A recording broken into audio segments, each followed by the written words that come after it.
Yeah, Now, that was when he yeah, was first elected, and there was question then about his stance on gambling.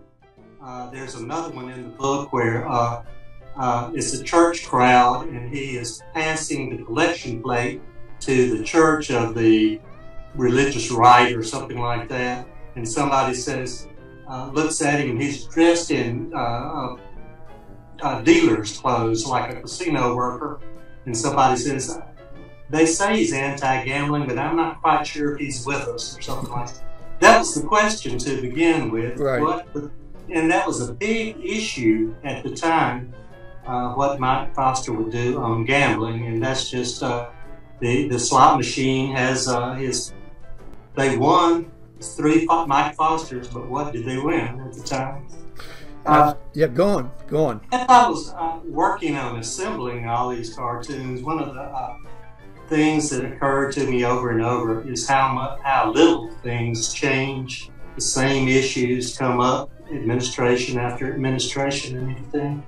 And it seemed to me that that was the only issue that's gotten resolved to some extent, is gambling, because in the early cartoons, in the early discussion, it was so controversial. You know, what were we going to accept? To what degree were we going to accept it, and so forth? And that is the one, you know, the budget, the schools, everything else is still the same old issue, but gambling is resolved to some extent anyway.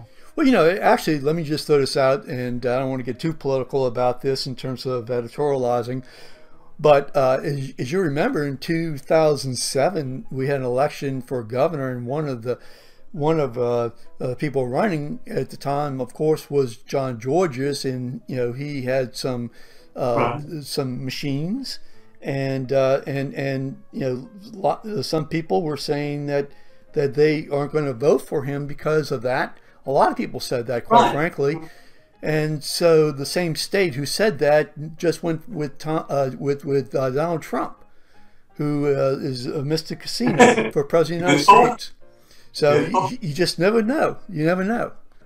That's when David Duke was elected to the Louisiana legislature. Sure. He first came to the Capitol there. That's how I depicted him, wearing his Klan robes and so forth. And that was his one elected office, right? I don't think he ever was. He's run for multiple offices. Sure. I don't think he was actually elected to, didn't serve for that long. And David Duke is a recurring figure. He comes back every few years, and more cartoon material for sure. That for sure. So let me move on to the next one. Okay. And this one says, and I love this one, have you been a good little boy? That was Edwards with Santa, right? Uh-huh. That was after the first trial. His first trial in the 3rd term as governor, I think it was. Yeah. Right. He had, it was a hung jury, but so much damaging information came out about Edwards during that trial that people didn't realize the extent of his gambling and the suitcases of money and the aliases he used at casinos and all that. So, but anyway, has he been a good little boy? He says, well, it's a hung jury. You can't beat that.